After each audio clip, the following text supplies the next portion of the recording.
Hello, students, and welcome back to the very new chapter of Geography Industries, Chapter 6. Now, in this chapter, you will learn a lot about India, about industries, about how many types of industries are there, and which industry is where, and India is ranked in which industry. So, many kind of industries. So, let's begin. What is an industry? Now, if we Google it, we can say that dictionary defines industry as a department or branch of a craft, art, business, manufacturer, and more specifically, a group of productive or profit making enterprise or organization that have a similar technological structure of production and that produce or supply technically substitutable goods, services, or sources of income that refer as an industry. Now let's go to characteristics of industries. Number one, post sales and historical figure serve as a base for forecasting the growth of industry. The cost structure in terms of fixed and variable costs etc. are pre-COVID levels. Number two, the government attitude towards the industry in terms of legislative policies and regulation also play a big role in boosting the growth. Example, IT, that means income tax holiday, excise custom duty and subsidies. Number 4, labor intensive industries need to be identified as strikes could affect them adversely. And then risk return of investment in particular industry based on current stock prices of securities in the industry. Classification on the basis of capital investment. A small scale industry is defined with reference to the maximum investment allowed on the asset of a unit. At present, the maximum investment allowed is rupees 1 crore.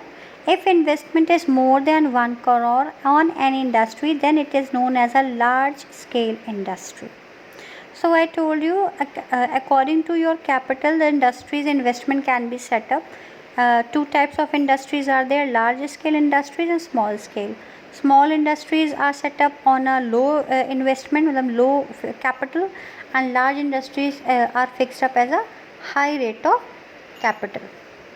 Classification of industries, it is on the basis of raw material, agro based and mineral based. Agro based is cotton, wool, jute, silk, textile, rubber and sugar, tea, coffee, edible oil.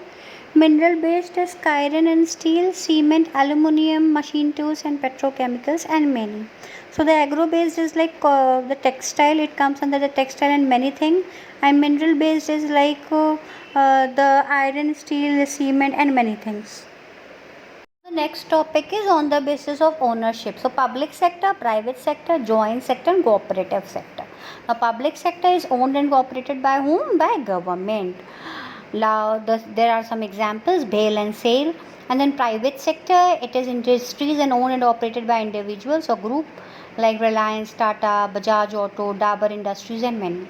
Then joint sector, these are the industries which are jointly run by the state and individuals or a group. Oil is jointly owned by public and private sector. Cooperative sector, it is owned and operated by the producers or suppliers of raw materials, workers or both. They pool in the resources and share the profits or losses proportionately, such as the sugar industry in Maharashtra, the coir industry in Kerala, example Amul, Lijjat Papad and etc. Now the next point is on the basis of size. The size of an industry depends upon the amount of capital invested, number of labor employed and the amount of production. We can easily classify the industries in three groups: cottage, small and large. Now cottage industries are the industries which are like textile industries, we can say. And then there are small scale industries and the large scale industries. Factors influencing location of industries.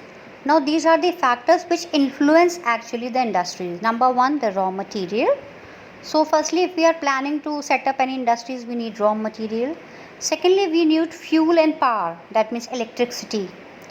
And to run that electricity, if electricity is not there, we need a generator, and for that we need fuel. Then transport communication, obviously we need to import export the goods, so we need the transportation. Site and land is very important, where we need to know that where we can start our industry. Labor, obviously the manpower. Market, where we have to open capital, money, and the government policies. We have to get initially recruited from the government. Okay. Now, industrial region and districts. Now, these are the regions in India we are talking about. Major industrial regions: Mumbai, Pune, Hooghly, Bengaluru, Tamil Nadu, Gujarat, Chota Nagpur, Vishakhapatnam, Gurgaon, Delhi, Meerut, Colombo, Thiruvananthapuram. These are the major industrial regions which are actually famous in India for one of the industries or many industries. Like Gujarat is actually famous for cotton textile. Alright, Mumbai is again famous for cotton and textile industry. So there are many industries in many states, many cities, many regions which are actually famous for some of the other industry in India. Now the contribution to the Indian economy, what has the India given, what these kind of industries give to India. The role of iron and steel industry in India GDP is very important for the development of the country. Iron and steel are among the most important components required for the infrastructure development in the country. At present, India produces 65 million tons of steel, but as per the national steel policy, country is expected to raise this production to 180 million tons by the year 2020. But this, he said, would be possible only by exploring new mines. Though India has large resources of iron ores with estimated capacity of 28.52 billion tons. Magnetite reserves could not be exploited due to the presence of these ores in the eco-fragile zones, mainly in Western Ghats. Iron ore is found as hematite and magnate in India in the ratio of 63:37. Now the next topic is textile industry. What is textile industry? The industry is primarily concerned with the design and production of yarn clothing and their distribution. The raw material may be natural or synthetic using product of the chemical industry. Now, segments of textile industry: cotton textile, silk textile, woolen textile, ready-made garments, handcrafted textiles, jute and cord. These are the industries, textile industries. Like we wear clothes now. So we know cotton clothes, silk clothes, woolen clothes, ready-made clothes, handicrafted clothes and jute clothes. So many things are there which are related, which comes under the textile industry. Now we are talking about the cement industry, and in cement industry, India is ranked as the second largest producer of cement in the world. Only behind China. No wonder India's cement industry is a vital part of its economy, providing employment to more than 1 million people directly or indirectly. Ever since it was deregulated in 1982, the Indian cement industry has attracted huge investment both from Indian as well as foreign investors. Now, India has a lot of potential for development in the infrastructure and construction sector, and the cement sector is expected to largely benefit from it. Some of the recent major government initiatives such as development of 98 smart cities are expected to provide a major boost to the sector. These are the things which you have learned in this chapter, industry.